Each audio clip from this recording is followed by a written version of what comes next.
I never thought love would make me notice things I used to walk past without seeing. Not loud things, not dramatic things, just the pauses, the looks that linger half a second too long, the questions that sound polite but land heavy. This isn't a story about hatred. It's about what lives underneath smiles, about what people don't say out loud. We didn't set out to challenge anyone. We just fell in love. And somewhere along the way, the world started whispering things it thought we wouldn't hear. The look that lasted 1 second too long. I noticed it before he did, and I wish I hadn't. It was a Thursday morning, the kind that doesn't announce itself as important. No rain, no dramatic sky, just the soft gray light of early hours and the quiet urgency of people trying to get coffee before work. We stopped at the cafe on the corner, the one we always go to when we're running a little late, but still want something warm to hold on the way. Nothing special, nothing symbolic, just coffee. He reached for the door first, like he always does, holding it open with that casual reflex he has. I smiled at him and stepped inside, the bell above the door chiming softly. The smell of espresso wrapped around us immediately, familiar and comforting. There were 3 people ahead of us in line. A woman scrolling on her phone, a man in a suit checking his watch, someone else half asleep, leaning against the counter. We stood there quietly, close but not touching at first. The kind of closeness that doesn't need proof. Then his hand found mine. It was automatic. Muscle memory. Something we do without thinking anymore. His fingers slid into mine. Warm, steady. I squeezed back gently. It grounded me in that way small gestures do. A reminder that I wasn't just moving through the world alone. That's when I felt it. Not a sound. Not a word. A look. The barista had been smiling, chatting with the woman ahead of us, laughing lightly at something on her phone. But when it was our turn, that smile paused. Just for a moment. A fraction of a second too long to be nothing. Her eyes dropped to our hands, stayed there, then lifted back up. The smile returned. Perfectly polite, professional. "Hi," she said, as if nothing had happened. I answered her greeting, ordering my usual without hesitation. My voice didn't shake. It never does in moments like these. I've learned how to sound normal even when something inside me tightens. She nodded, typed into the register, asked my partner what he wanted. Her tone was the same, friendly, efficient. If someone had asked me to explain what felt wrong in that moment, I wouldn't have been able to. There was no insult, no comment, no overt reaction. Just a pause that sat between us like a thin sheet of glass. We moved down the counter to wait for our drinks. He leaned in slightly and whispered something about how tired he was, about a meeting he didn't want to attend later that morning. I laughed softly at the right moment, because that's what you do when someone you love tries to pull you back into the normal rhythm of the day. But my attention stayed behind, stuck on that moment at the register. I watched the barista move around, steam rising from the machine, cups clinking against the counter. I told myself I was imagining things, that I was projecting, that I was being sensitive. I've had years of practice telling myself that. Out of the corner of my eye, I noticed another customer glance at us. Just briefly, not long enough to be rude, long enough to register. I shifted my weight slightly, adjusting my bag on my shoulder. My grip on his hand tightened for a second before I realized I was doing it. He noticed then, looked down at our hands, then back at me. "You okay?" he asked quietly. I nodded immediately, too quickly. "Yeah, just tired." He accepted the answer without question. He always does, not because he doesn't care, but because he trusts me. And because, most of the time, I really am okay. Our drinks were called. He reached for his first, thanking the barista with that easy tone that makes people comfortable around him. When it was my turn, she handed me my cup without meeting my eyes for more than a heartbeat. Again, nothing obvious, nothing anyone could accuse her of. We stepped back outside into the cool air. The door closed behind us, the bell chiming again. Life continued. Cars passed. Someone laughed across the street. The world didn't pause to acknowledge the moment that had just lodged itself under my skin.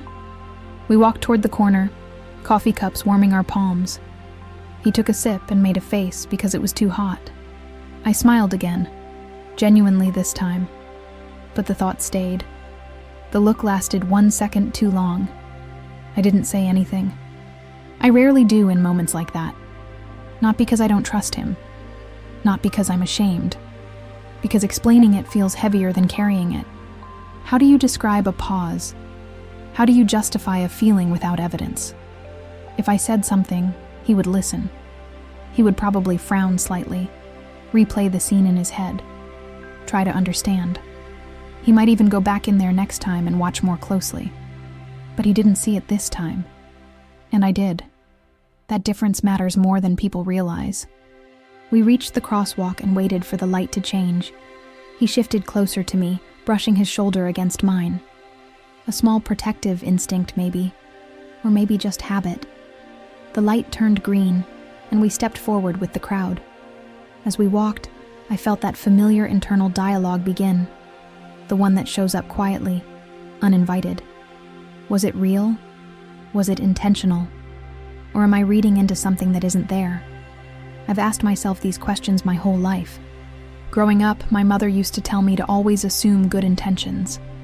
Don't give people power they don't deserve, she'd say. Not everything is about you. And she was right. Most things aren't. But some things are about me, about us. The problem is, those moments never come with announcements. They don't declare themselves as prejudice or judgment. They slip in through cracks, disguised as neutrality. We stopped at another corner, waiting again. He checked his phone, scrolling through emails. I watched his face as he read, the way his brow furrowed slightly when something annoyed him. I loved these quiet observations. They made me feel close to him in a way words sometimes didn't.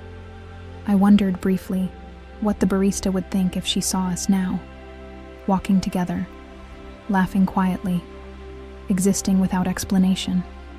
I wondered how many looks like that I had already absorbed without realizing it. "You sure you're okay?" he asked again, glancing up from his phone. This time I hesitated. Not long, just enough to notice. "I'm fine," I said. And I was. Mostly. But as we continued down the street, I realized something that unsettled me more than the look itself. I had noticed it immediately. Not because I was looking for it, because I was used to it. That awareness doesn't turn off. It lives in your body, not your thoughts. It sharpens your senses quietly, teaching you to read rooms the way others don't have to. When we reached his office building, we stopped. He leaned down and kissed my forehead quickly, a public gesture of affection so ordinary it barely registered for him. For me, it meant something else. It always does. "Text me when you get home," he said. "I will." He walked away, blending into the flow of people entering the building. I stood there for a moment longer, watching him disappear through the glass doors. Then I turned and headed in the opposite direction. As I walked alone, coffee cup now half empty, the morning replayed itself in my mind. Not dramatically, just quietly. I wasn't angry. I wasn't hurt. I wasn't even surprised. That was what stayed with me. Later that afternoon, I would sit at my desk and catch myself staring at nothing, thinking about a 1-second pause in a cafe. I would wonder how many more moments like that were woven into my days without ever being named. And I would realize that this was only one small thread, a look, a pause, a beginning. Because once you start noticing these things, you don't stop. And this wasn't the first time. It just happened to be the one that made me realize there would be more. They asked where I was really from. The question came wrapped in a smile. That's what made it harder to answer. We were standing in the backyard of a house I had never been to before, holding red plastic cups filled with something too sweet. It was one of those neighborhood gatherings that feel mandatory but harmless. Someone had just moved in. Someone else had brought a grill. Music played softly from a speaker near the fence, loud enough to fill the silence, but not loud enough to demand attention. I didn't know most of the people there. Neither did he, really. But he was good at these things. He always has been. He asks names, remembers details, laughs at the right moments. He blends in easily, like someone who was taught early that the world would usually meet him halfway. I stood beside him, listening more than speaking, letting my presence be quiet but intentional. I had learned long ago that you don't have to talk much to be noticed. A woman about my age approached us, friendly, well-dressed. Her tone was warm in that practiced way people use when they want to appear open. "So how do you two know each other?" she asked, glancing between us. "We're together," he said easily, smiling. "Oh," she replied, eyes flicking to our hands. "That's lovely." And it was. We stood there, exactly as we were meant to. She asked what he did for work. He answered. She nodded approvingly. Asked how long we'd been in the neighborhood. He explained. Another nod. Then her attention shifted fully to me. "And where are you from?" she asked. I smiled. "Here. I grew up about 30 minutes from here."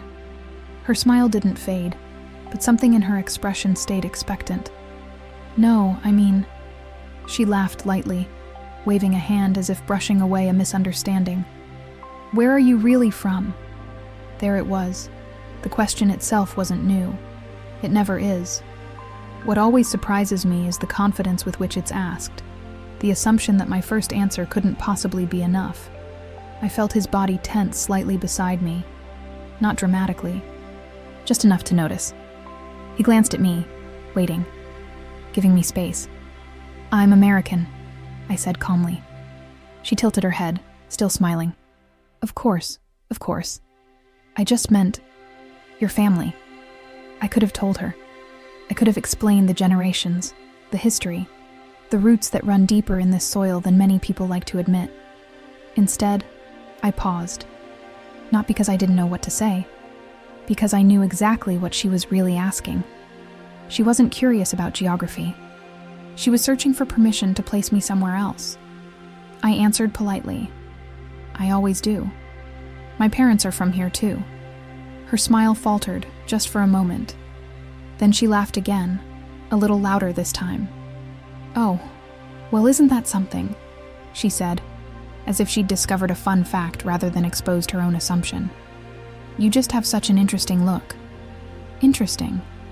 I nodded, letting the words settle between us. She quickly changed the subject, asking about the house, the weather, the food. The conversation moved on, leaving behind something invisible but heavy. We excused ourselves a few minutes later and drifted toward the edge of the yard. He leaned closer to me, lowering his voice. "Are you okay?" he asked. I hesitated, just long enough to consider the truth. "She didn't mean anything by it," I said finally. He frowned slightly. But it still landed." He nodded, slowly. He didn't argue. That was something I appreciated about him. He didn't rush to minimize my experience or explain it away. Still, I could tell he was trying to understand something that had never been asked of him. We stood there quietly for a moment, watching people laugh near the grill. Someone clinked bottles together. Someone else told a story too loudly. "I never get asked that," he said after a while. Not defensively, just honestly. "I know," I replied. That was the difference. For him, identity was assumed. For me, it was questioned. We left soon after. On the walk home, neither of us spoke much. Not because there was tension between us, but because some moments don't need commentary. They need space. As we walked, I thought back to all the times I'd been asked that same question. In college, at work, at airports, at dinner tables, always with a smile, always with curiosity, always with the quiet implication that I didn't quite belong where I stood. I remembered being younger, answering eagerly, over-explaining, offering pieces of myself like credentials, hoping that if I just clarified enough, the question would stop. It never did. At some point, I learned that no answer truly satisfies a question that was never about information. When we reached our apartment, he unlocked the door and held it open for me. Inside, the familiar comfort of our shared space wrapped around us. Shoes by the door, the faint smell of detergent, the quiet hum of the refrigerator. He set his keys down and turned to me. "I'm sorry," he said. I looked at him. For what? For not noticing how often that happens. I appreciated that he didn't apologize for her, or for society, or for something abstract. He apologized for his own blindness. "It's not your fault," I said, and I meant it. We made dinner together that night, moving around each other in practiced rhythm. At one point he paused, knife hovering over the cutting board. "Do you ever get tired of answering that?" he asked. "Yes," I said without hesitation. He nodded, absorbing the weight of that single word. Later, lying in bed, I stared at the ceiling while he slept beside me. His breathing was steady, unburdened by questions about where he belonged. I thought about how many times I'd adjusted myself to make others comfortable. How often I'd softened my tone, smiled wider, explained more. Not because I wanted to, because it was easier. The question from earlier echoed again, stripped of its smile. "Where are you really from?" I realized something then. It wasn't about origin. It was about permission. Permission to exist without explanation. Permission to be ordinary. And as I lay there listening to the quiet, I understood that this wasn't an isolated moment. It was part of a pattern. A series of small, polite intrusions that asked me, again and again, to justify my place in the world. Tomorrow it would be something else. A comment, a pause, a silence, different setting, same feeling. And I knew, with a certainty that settled deep in my chest, that this story wasn't just about me. It was about all the moments people call harmless because they don't feel the weight of carrying them. Some questions aren't meant to be answered. They're meant to remind you that someone thinks you don't quite belong. And once you start hearing them, you realize they're everywhere. The way the waiter handed me the bill, I didn't notice it at first. She did. We had gone out to dinner on a weeknight. Nothing planned, nothing fancy. One of those places that feels comfortable because it doesn't try too hard. Soft lighting, wooden tables, a menu that fits on one page. We liked it because it never asked us to be anything other than hungry. We sat across from each other near the window. Outside, the street glowed with passing headlights and reflections in the glass. Inside, the low murmur of conversations blended into something almost soothing. He was telling me about his day, about a meeting that had gone longer than expected. I listened, nodding, tracing the rim of my water glass with my finger. This was our normal. Shared stories, familiar rhythms. The waiter came over. Young, polite, efficient. He smiled at both of us and introduced himself. Asked if we'd like drinks. He ordered first. I ordered after. Everything felt ordinary. The food arrived. We ate slowly, talking between bites. At one point, he reached across the table and brushed a crumb off my sleeve. I rolled my eyes and smiled. A small moment. Ours. When we finished, the waiter returned and asked if we wanted dessert. We declined. The check came a few minutes later. He placed it directly in front of him, not between us, not with a question, not evenly centered on the table, in front of him. I noticed the motion, but I didn't react. I took another sip of water, watching the condensation slide down the glass. He glanced at the check, then at me. For a second, I thought he might slide it toward the middle. He didn't. Instead, he reached for his wallet automatically. That's when I spoke. "I've got it," I said lightly. He paused, surprised, then smiled. "You sure?" "Yeah." He leaned back, letting me take the check. I placed my card inside and set it back down where it had been. The waiter returned, picked it up, and nodded at him. "Thank you," he said. Not to me. I felt it then. That small internal shift. the awareness clicking into place like a puzzle piece sliding home. I didn't say anything.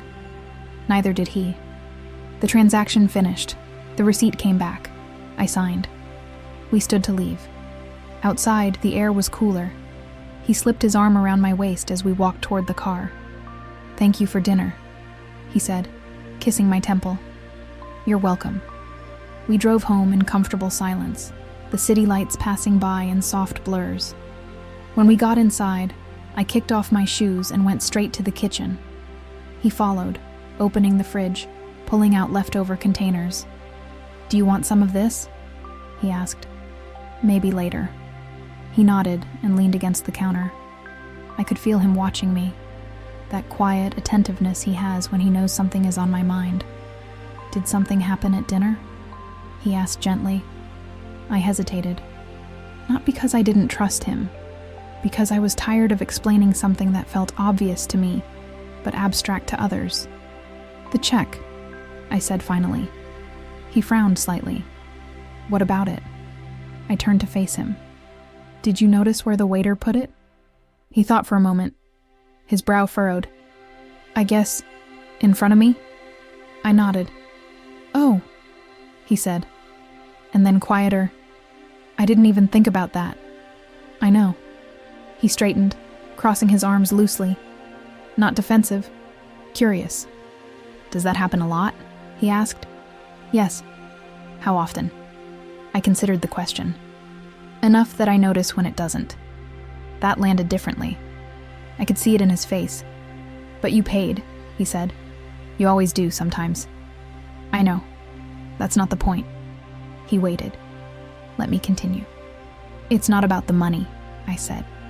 "It's about the assumption. The assumption that you're the one who handles things. That I'm with you, not equal to you." He was quiet for a long moment. He looked down at the floor, then back at me. "I don't like that," he said. "I know, but I don't know how often I miss it." That was the truth, and it wasn't an accusation. We moved to the couch later, sitting side by side. He scrolled through something on his phone. I leaned my head against his shoulder. I thought about all the times this had happened before. At restaurants, at bars, at hotels. How often staff spoke to him first. How often decisions were directed at him without question. Sometimes I corrected it. Sometimes I didn't. Sometimes I didn't have the energy. It wasn't always malicious. Rarely was. That was the hardest part to explain. When something is openly hostile, you can point to it, name it, reject it. But when it's subtle, woven into routine, it becomes exhausting to address. You start choosing your battles based on how much emotional energy you have left that day. "I don't think they do it on purpose," he said, almost to himself. "I know," I replied. "That doesn't mean it doesn't say something. About them? About the world." He nodded slowly.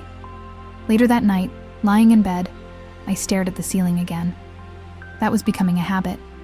He slept beside me, his breathing steady. I replayed the scene, not with anger but with clarity.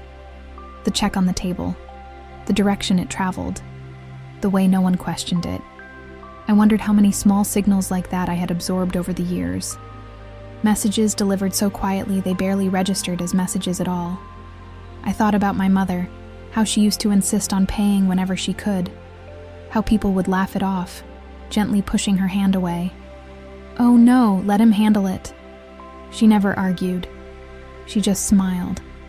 I wondered how many times she noticed, how many times she chose not to say anything. The next morning, we stopped at a diner for breakfast, the kind with vinyl booths and laminated menus. The server was older, her movements practiced and efficient. She brought our food, refilled our coffee, chatted briefly about the weather. When it was time to pay, she placed the check in the middle of the table, between us. I noticed immediately. So did he. He looked at me and smiled, just a little. After she walked away, he leaned closer. "That felt different," he said. "It did," I agreed. It shouldn't have mattered, but it did. As we left, I realized something that unsettled me again. I was keeping score. Not out of bitterness, out of survival. Because when you live in a world that constantly sends small signals about where it thinks you belong, you learn to read them the way sailors read weather patterns. Not every cloud means a storm, but you notice them anyway. That afternoon, as I sat at my desk working, I caught myself thinking about the waiter again. Not with resentment, with understanding. He probably thought he was being polite, traditional, efficient. He didn't know anything about me, about my work, about my autonomy, about the life I had built. He saw us for a few minutes and filled in the rest with assumptions he didn't even know he was making. That was the part that stayed with me. Not the action itself, but how easily it happened.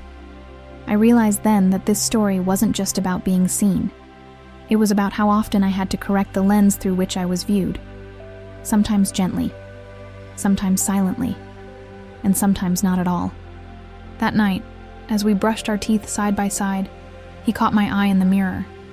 "Thank you for telling me," he said. "For what?"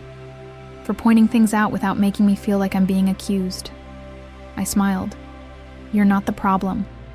"I know," he said, "but I want to notice more." That mattered. Not because it fixed anything, but because it shifted something between us. As I turned off the bathroom light and walked toward the bedroom, I thought about how these moments were stacking up. The look in the cafe, the question at the party, the check at the restaurant. Each one small, each one survivable. But together they formed a pattern, a quiet narrative written between the lines of everyday life. And I knew, with that same steady certainty, that the next moment wouldn't announce itself either. It would come disguised as kindness, as habit, as normal. And when it did, I would notice.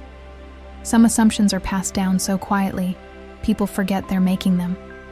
And once you start seeing where the world places things by default, you begin to understand how often you're expected to move around them.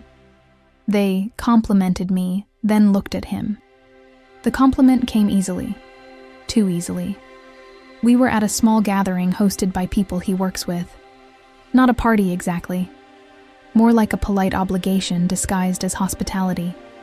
Wine bottles on the counter, soft music playing low enough to allow conversation. Everyone dressed casually, but carefully. I stood beside him as he introduced me. He always does it the same way, with pride, but without performance. "This is my partner," he said. "Her name is..." Before he could finish, the woman in front of us smiled widely. "Oh, you're beautiful," she said to me. I smiled back. "Thank you." And then, without missing a beat, her eyes shifted to him. "You're a lucky man." There it was. Not offensive, not aggressive, just loaded. He laughed politely. "I am." The conversation moved on. "What do you do? Where do you live? How long have you been together?" The usual. I answered questions when they were directed at me. He answered when they were directed at him. Still, something stayed suspended in the air. Later, another woman approached. Similar tone, similar smile. "You're so articulate," she said, nodding at me with visible approval. "It's really refreshing."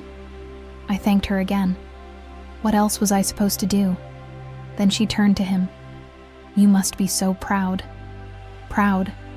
As if I were an achievement he had earned. As if my voice existed in relation to him. He shifted uncomfortably beside me. I could feel it this time. His body reacted before his thoughts did. "She's always been like this," he said. "Smart, thoughtful." The woman smiled, satisfied, and walked away. I took a sip of my drink, letting the ice clink softly against the glass. I focused on the sound because it gave me something concrete to hold on to. I wasn't angry. I wasn't hurt. But I was aware. That awareness had been growing lately, layering itself over my days. It didn't shout. It didn't interrupt. It just stayed. We found a quieter corner near the window. Outside, the city glowed softly, the reflections blurring in the glass. Inside, laughter rose and fell in waves. "Did you notice that?" I asked quietly. He exhaled. Yeah. The way they talk to me, I continued. And then the way they talk to you. He nodded slowly. I did. I just didn't know what to say. That's okay, I said. And I meant it. Because what do you say to something that pretends to be a compliment? I thought back to all the times I'd been praised in ways that felt conditional, as if intelligence, eloquence, confidence were unexpected qualities coming from me, as if I were an exception to a rule I'd never agreed to. Someone across the room laughed loudly. Glasses clinked. The night carried on. Another man joined our conversation, friendly, engaging. So, what do you do? He asked him first. He answered. And you? The man asked me. I told him. Oh, wow, he said, impressed. That's amazing. He paused. You know, he added, glancing at my partner, you really found someone special. I smiled politely, but something inside me shifted again. Found. Like I'd been discovered. Like I'd been chosen from a limited pool. We left soon after. On the drive home, the radio played softly. He kept one hand on the wheel, the other resting lightly on my leg. I didn't like that, he said suddenly. Which part? The way they kept framing you through me. I turned my head to look at him. That happens a lot. I know, he said. I'm starting to really see it. That mattered more than he realized. Not because it fixed anything, but because it meant I wasn't carrying the noticing alone anymore. When we got home, we changed into comfortable clothes and sat on the couch. The room was quiet, except for the hum of the heater. Do you ever get tired of being praised like that? He asked. I thought about it. I get tired of the surprise behind it, I said. He nodded, like they didn't expect it. Exactly. He leaned back, staring at the ceiling. I never get compliments like that, he said after a moment. No one ever sounds surprised that I'm competent. I smiled faintly. I know. That was the thing. Knowing. Later that night, as I lay in bed, I replayed the evening again. The words, the looks, the pauses. Beautiful, articulate, lucky, proud, all positive words, all delivered kindly, and yet each one carried an invisible condition, an implication that I existed slightly outside of expectation. I wondered how many people left that gathering thinking they'd been welcoming, progressive, open. I wondered how many would be offended if I told them how it felt. The next morning, we stopped at the same cafe from episode 1. Different barista this time, same routine. When it was my turn to order, the barista looked at me directly, listened, smiled, took my order. No pause, no second glance. It felt normal, and I realized how rare that feeling still was. As we waited for our drinks, he leaned in and whispered, You know what? What? You don't need anyone to be proud of you. You already are. I smiled, genuinely this time. I know, I said. But I also knew something else. The world still had its habits, its default settings, its quiet hierarchies dressed up as politeness. And tomorrow, or next week, or next month, someone else would say something nice that didn't feel quite right. They would mean well. They always do. And I would notice. Some compliments don't lift you up. They place you carefully where someone thinks you belong. And once you start listening to what praise really implies, you begin to hear the limits hidden inside it. The silence in the elevator. The conversation stopped before the doors closed. That was how I noticed. We had just finished grocery shopping, bags balanced carefully between our arms, when we stepped into the elevator of our building. It was late afternoon, that in-between hour when people are still working but already thinking about going home. 2 neighbors were already inside. A man and a woman, mid-conversation, laughing softly about something I hadn't caught. They stood close to the control panel, relaxed, comfortable. We entered together. The laughter faded, not abruptly, not awkwardly. It simply dissolved.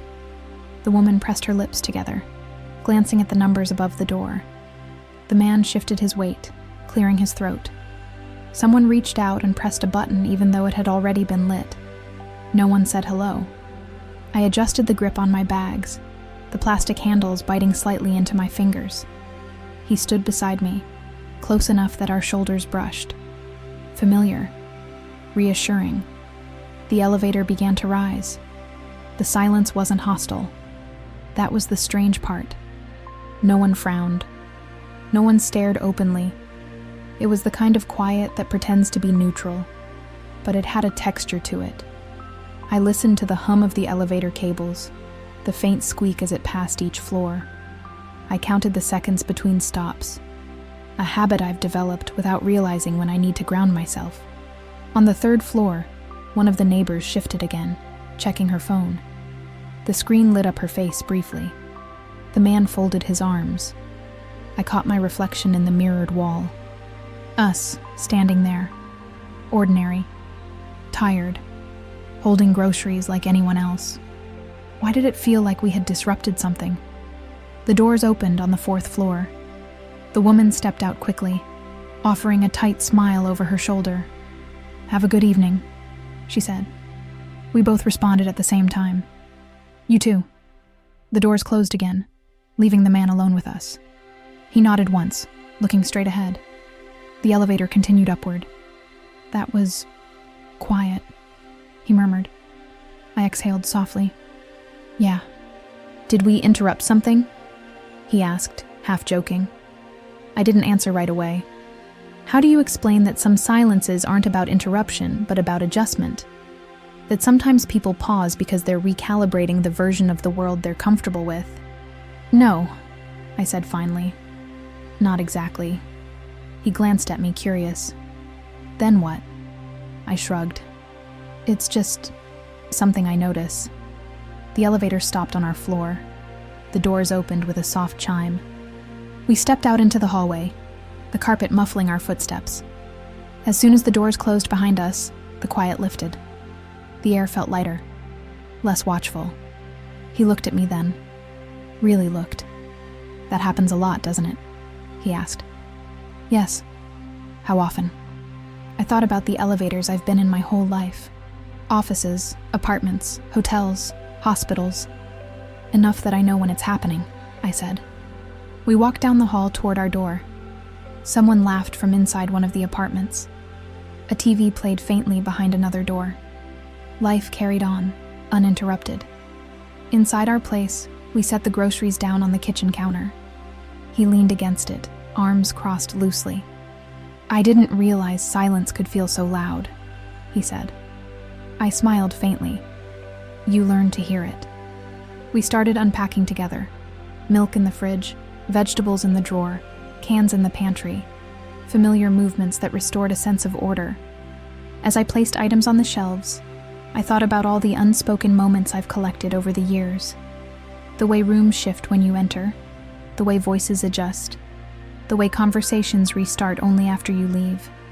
No one ever taught me how to notice those things. I just did. Later that evening, we went out again to walk the dog. The sun had dipped low, casting long shadows across the sidewalk. We passed neighbors, some of whom waved. Some didn't. At one point, a couple approached us from the opposite direction, deep in conversation. As they got closer, their voices softened. Not stopped, softened. They smiled politely as they passed, then resumed talking once we were behind them. He glanced back briefly, then looked at me. "That," he said quietly. I nodded. He shook his head slowly, more puzzled than angry. I never notice when people do that around me. "I know." That phrase kept coming up between us lately. "I know." It wasn't a complaint. It was a shared understanding beginning to form. That night, lying in bed, I thought about how silence functions as a kind of social signal, a way of creating distance without words, of marking difference without confrontation. Silence doesn't leave evidence. It can't be quoted. It can always be denied. And yet, it accumulates. The next morning, I rode the elevator alone. 2 other residents stepped in behind me, They greeted each other warmly, chatting about weekend plans. I stood there, invisible. The conversation flowed freely. When they got off on their floor, one of them smiled at me. "Have a good day." "You too," I replied. The doors closed, and I felt something settle in my chest. The silence hadn't been about me alone. It had been about us. About how two people together can shift the temperature of a space without ever saying a word. Later, when he came home, I told him about the elevator ride. How different it felt. He listened carefully. "So it's not just you," he said. "It's the combination." "Yes." He leaned back on the couch, thinking. "That means it's not personal," he said slowly. I considered that.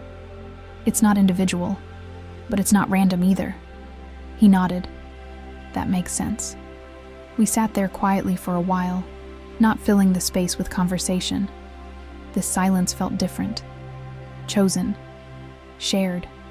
I rested my head against his shoulder, listening to his breathing. I thought about how much of my life had been spent interpreting what wasn't said, learning to read pauses, tone shifts, empty space. Silence can be comforting, or it can be instructive. And once you learn the difference, you can't unhear it. Some silences are peaceful, others are carefully placed. And once you start noticing when voices disappear, you begin to understand who the world is most comfortable hearing. My mother said she didn't mean it like that. She said it softly, as if softness could protect the meaning. We were sitting at the kitchen table in his parents' house, the late afternoon light stretching across the floor in long, pale lines. Dinner was over. Plates had been cleared. Someone was making tea. The room smelled like lemon and sugar, and something warm I couldn't quite name. His mother sat across from me, hands folded neatly, posture relaxed in the way of someone who feels at home in her own space. She smiled often. She always had. "So," she said, stirring her tea, "have you two talked about children?" It wasn't an unusual question. It never is. People ask it the way they ask about weather forecasts, casually, expectantly. He glanced at me, then back at her. "Maybe someday," he said. She nodded. "I think you'd have beautiful children." I smiled. "That's kind of you." She tilted her head, considering me. "They'd have such interesting features." Interesting. The word landed gently, like it always does. Light enough to avoid resistance, heavy enough to stay. I felt him shift beside me. Not dramatically, just enough to notice. "What do you mean?" he asked, tone even. "Oh, nothing bad," she said quickly, waving a hand. "I just mean unique. You know, a lovely mix." A mix. She smiled again, clearly pleased with herself for phrasing it carefully. I nodded, because nodding is often the easiest way to move forward without stopping everything. He didn't smile. Later, when we were alone in the living room, he leaned toward me. "Did that bother you?" I considered the question. "Yes," I said, "but not for the reason you think." He waited. "It's not what she said," I continued. "It's how normal it felt to her." He frowned. "She didn't mean it like that." I looked at him.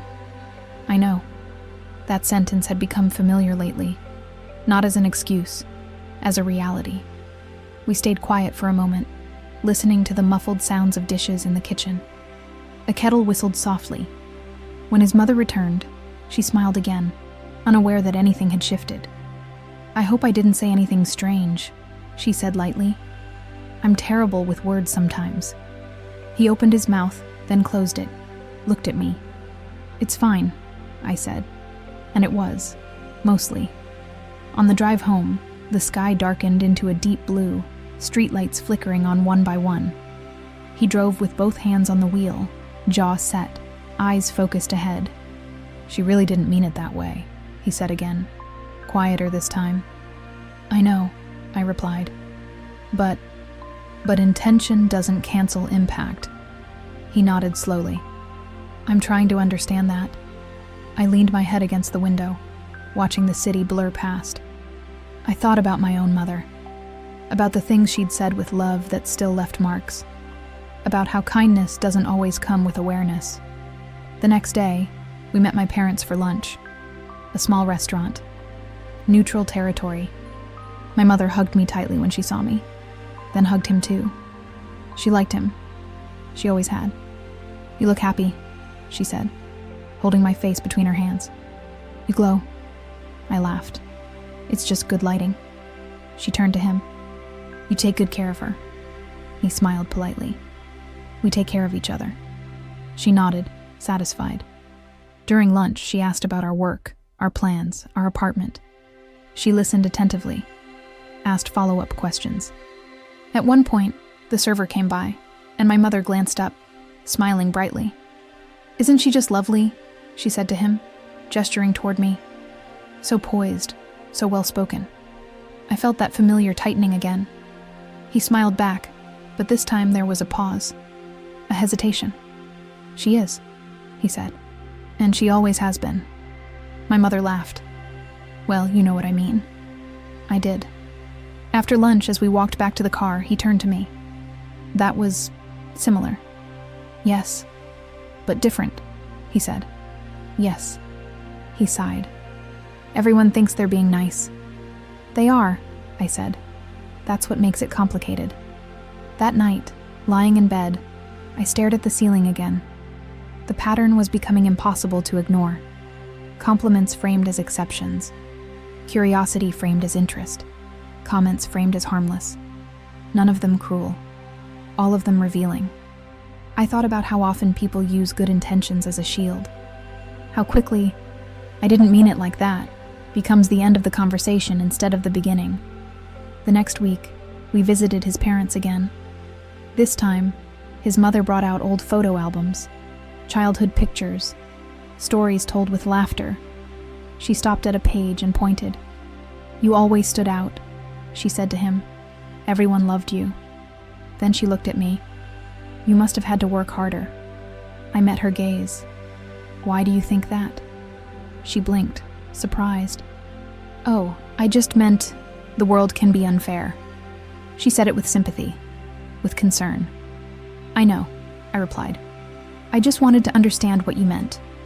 She hesitated, then smiled again. "You know, in general." He cleared his throat. "Mom." She waved him off. "I'm just saying life isn't always easy." "I know," I said again. "For anyone." The room went quiet for a moment. Not uncomfortable, just attentive. Later, as we drove home, he was silent. "I didn't notice how often people say things like that," he said finally. "I know."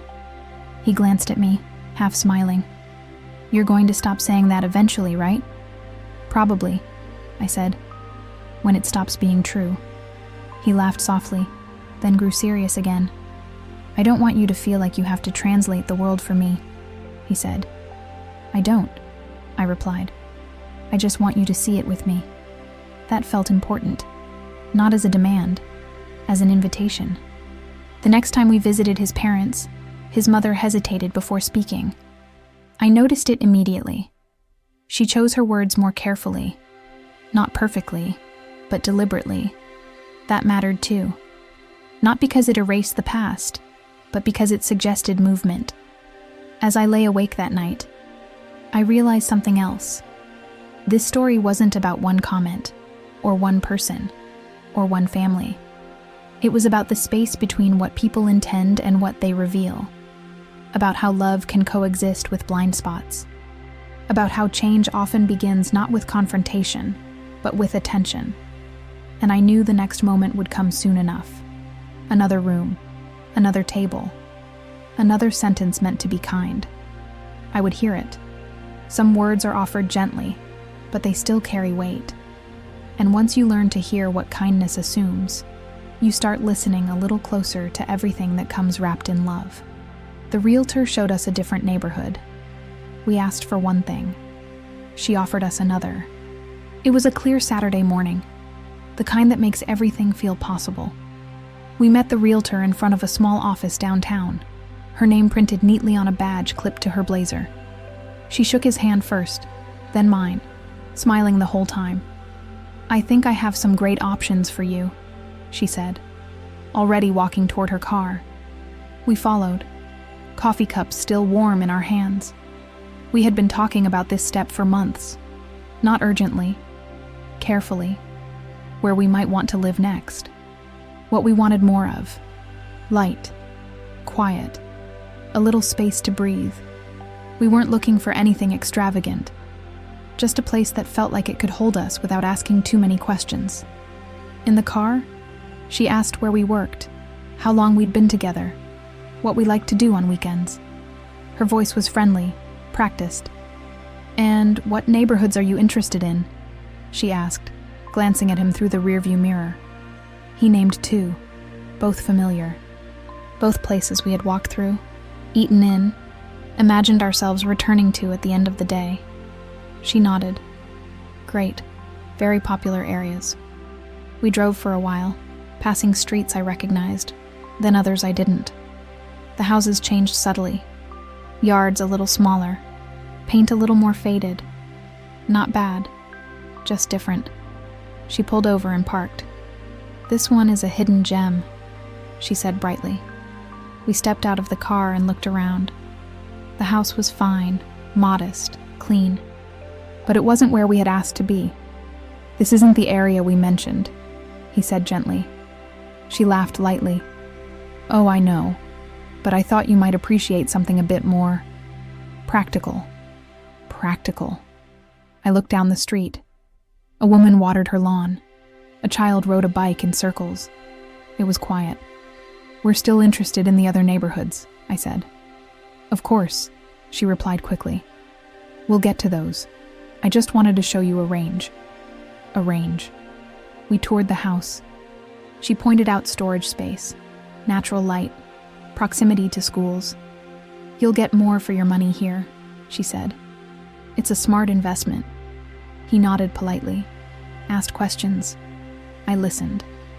When we got back in the car, she drove us to another property, and then another, each one further from where we had asked to start.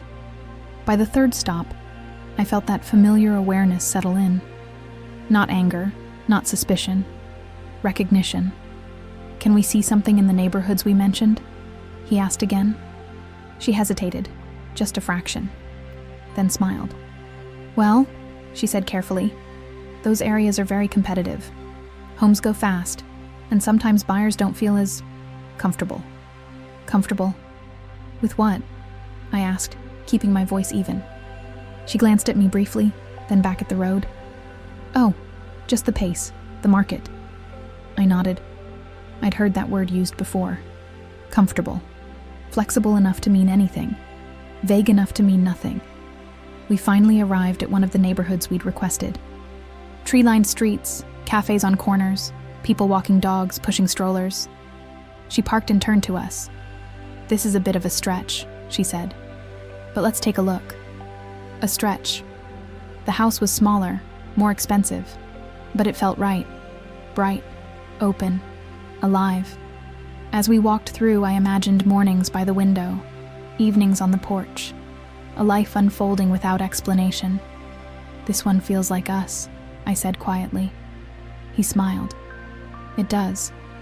The realtor nodded, though something in her expression tightened. "It's lovely," she agreed, "though you might face some challenges here." "What kind?" he asked. She shrugged. "It's just, not everyone is as open-minded as they like to think." There it was. Finally, almost honest. "Open-minded about what?" I asked. She paused, then laughed softly. "Oh, you know, change. Change." We thanked her for her time and drove home in silence for a while. "She was trying to help," he said eventually. "I know," I replied. But she decided what kind of help we needed before asking." He nodded, gripping the steering wheel a little tighter. "I didn't notice it at first," he admitted. "The way she kept redirecting us." "I did," I said, "but I didn't know if I should say anything." "I'm glad you did." We stopped at a light. Pedestrians crossed in front of us, chatting, laughing. "She probably thought she was protecting us," he said. "Maybe," I agreed. or protecting her idea of where we belong. That night, we sat on the couch, scrolling through listings on our own. Different neighborhoods, different prices, different possibilities. "We can do this ourselves," he said. "Yes," I replied. But I also knew it wasn't just about houses. It was about how easily people redraw your boundaries without asking. How often they frame exclusion as consideration. The next week, we met another realtor. Younger, less polished. She asked us where we wanted to look and took us exactly there. No detours, no substitutions, no warnings. At the end of the tour, she smiled. "You'd fit right in here," she said simply. That sentence landed differently, not because it promised anything, because it didn't assume otherwise. As we walked back to the car, he reached for my hand. "I'm starting to see how often the world tries to choose for you," he said. "For us," I corrected gently. He nodded. "For us." That felt new.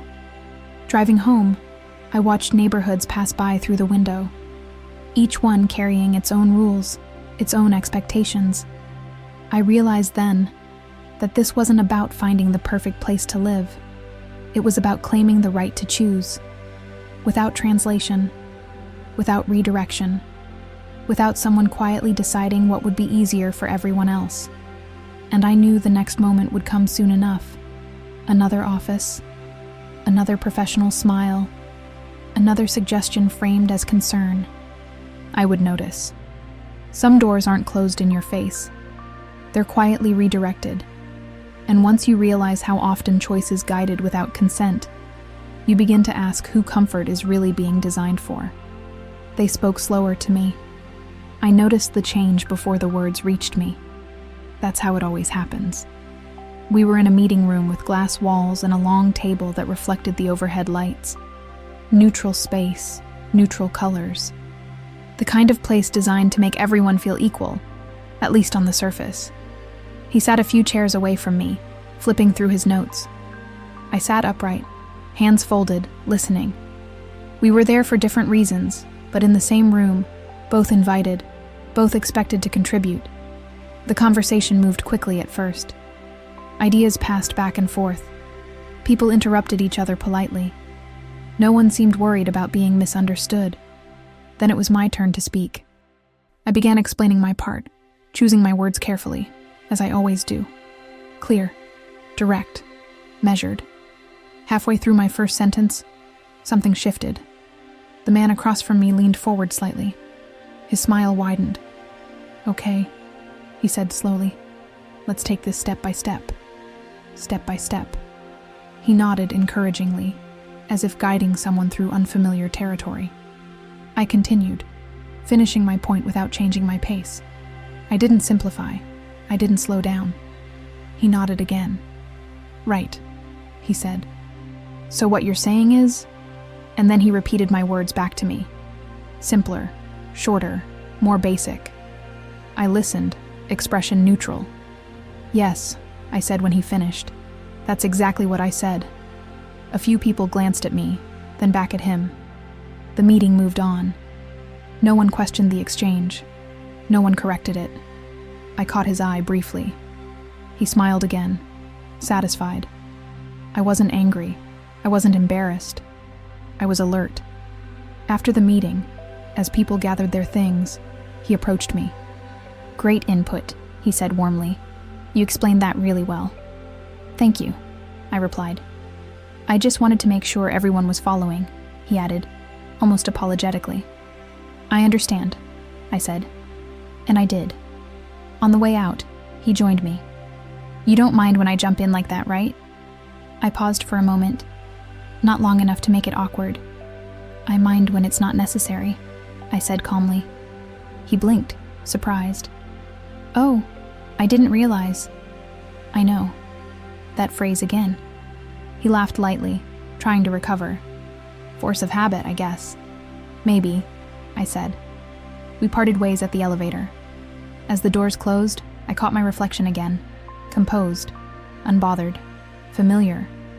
But inside, I was replaying the tone, the pacing, The way his voice had changed. Slower, softer, careful. The kind of voice people use when they think they're helping. Later that evening, I told him about it while we cooked dinner. He listened without interrupting, chopping vegetables with more force than necessary. "They do that to you?" he asked. "Yes." "How often?" "Often enough that I can predict it." He shook his head. "No one ever does that to me." "I know." He leaned against the counter, arms crossed. "I would have thought that meant respect." "Sometimes it does," I said. "Sometimes it means assumption." We ate quietly for a while. "It's strange," he said eventually. "They don't doubt your intelligence. They doubt how much of it they think you have." "That's a good way to put it," I said. The next day, I was on a call. Same dynamic, different people, different setting. As soon as I began speaking, someone interrupted. "Let me simplify this," he said, voice slow, deliberate.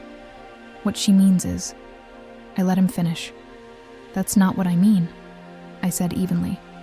"What I mean is what I said." The line went quiet for a second. Then someone cleared their throat. "Oh," the man said. "Right, of course." The conversation resumed, slightly more cautious now. After the call ended, I leaned back in my chair and closed my eyes for a moment. This wasn't about intelligence. It was about permission. Permission to speak without translation. Permission to be complex without being managed. That afternoon, we met a friend for coffee. Someone we'd known for years. She greeted us warmly, hugged me tightly. "How's work?" she asked. I told her. She listened attentively, nodding, asking thoughtful questions. Not once did her tone change. Not once did she slow down. When I finished, she smiled. "That makes sense." Just like that. I felt the difference immediately. On the walk home, I mentioned it. "She didn't do it," he said. "No," I replied. "She didn't. Because she knows you," he said. "Or because she didn't assume she knew better." He was quiet for a moment. "I think I've done that," he admitted, without realizing. I looked at him. "I know." He smiled faintly. "I'm starting to hate that sentence." I laughed softly. "It'll pass." That night, lying in bed, I thought about language. How tone carries more meaning than words. How speed can imply hierarchy.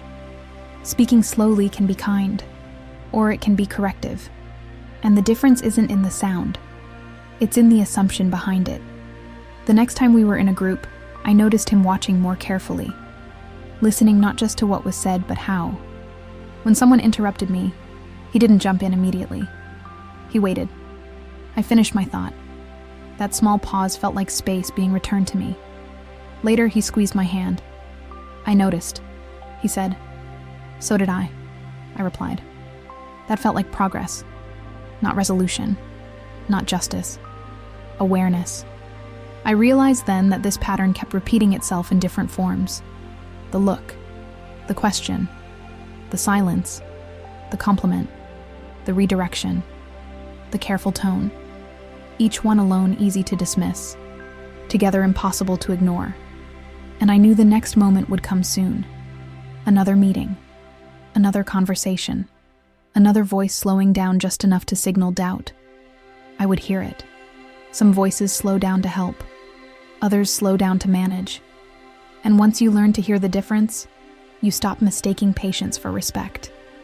A stranger asked if we were an experiment. He smiled when he said it. That's what stayed with me. We were standing in line at a museum, the kind with high ceilings and quiet rules. Voices naturally lowered there, as if the space demanded reverence. People shifted their weight, checked tickets, glanced at exhibits they hadn't reached yet. We stood close together, my shoulder just brushing his arm. Comfortable, familiar, unremarkable. The man behind us leaned forward slightly, close enough that I could smell his cologne. He looked at us, then laughed softly, as if sharing an observation with himself. "You two are interesting," he said. I turned halfway, polite by instinct. "Oh?" He nodded toward us. "Yeah, like an experiment." The word landed oddly in the air between us. An experiment? He repeated, as if testing how it sounded. He chuckled. You know, mixing cultures, seeing how it works out. He said it lightly, almost playfully, as if he'd made a clever remark. I didn't respond immediately. Neither did he. The line moved forward a step. My mind filled the silence with questions I didn't ask. An experiment for whom? With what control group? And who exactly was observing? He leaned closer to me this time. People need to see more of this, he added. It's good for society. Good for society. I felt him beside me stiffen. His jaw tightened just slightly. We're just here to see the exhibits, he said calmly. The man laughed again, hands raised. Hey, no offense. I think it's great. I nodded once, turning back toward the front. The conversation ended there, at least on the surface. But something had shifted. As we moved through the museum halls later, I noticed how often my thoughts drifted back to that moment. Not angrily, curiously. Experiment implied intention, design, control. As if our relationship existed to demonstrate something to others. As if love needed to justify itself by being useful. We stood in front of a large painting, colors bleeding into one another. He studied it quietly. Does that happen often? He asked without looking at me. Yes, I said. Not that exact word, but the idea. He exhaled slowly, like people are watching, or evaluating. He nodded. I don't like that. I know. We walked on, reading placards, listening to audio guides. The museum was calm, orderly, a place where objects were labeled, categorized, explained. I wondered what label someone would give us if they could. Later, we sat on a bench near a sculpture. A group of students passed by, laughing. A guide spoke softly to a cluster of tourists. He leaned forward, elbows on his knees. I've never thought of my relationship as representative. I smiled faintly. I have. Since when? Since always. That answer surprised him. I could see it in his face. For me, I continued, it's never just about us. Not completely. That's not fair, he said. No, I agreed. But it's real. We left the museum in the late afternoon, the light softer now, shadows stretching across the steps outside. The man from the line was gone, probably already telling someone about the interesting couple he'd seen. As we walked toward the car, he was quiet. I keep thinking about that word, he said finally. Experiment. I know. It makes it sound temporary, he added, like something meant to be tested, not lived. I looked at him. That's because some people don't imagine permanence unless it looks familiar. He nodded slowly. On the drive home, we stopped at a red light. A couple crossed the street in front of us, holding hands. No one stared. No one commented.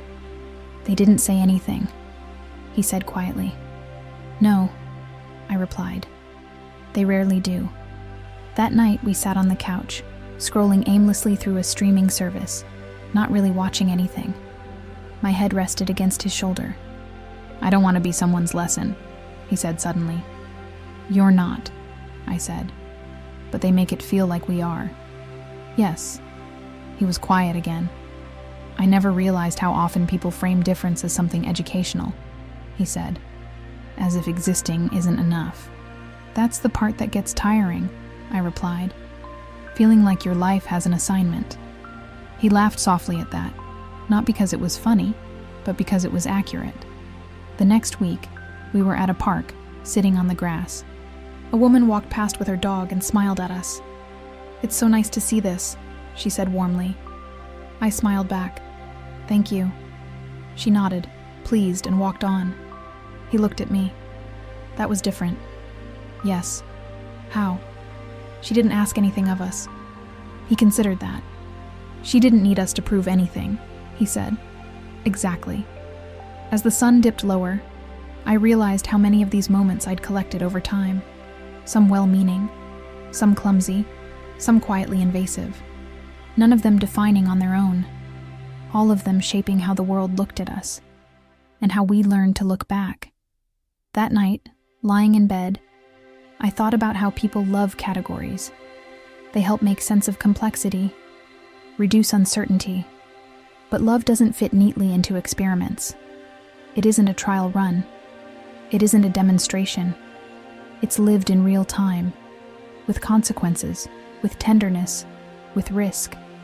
And yet for some, that's not enough. They need it to stand for something beyond itself. I turned onto my side, facing him. "Do you ever feel like people are waiting to see if we'll fail?" I asked quietly. He didn't answer right away.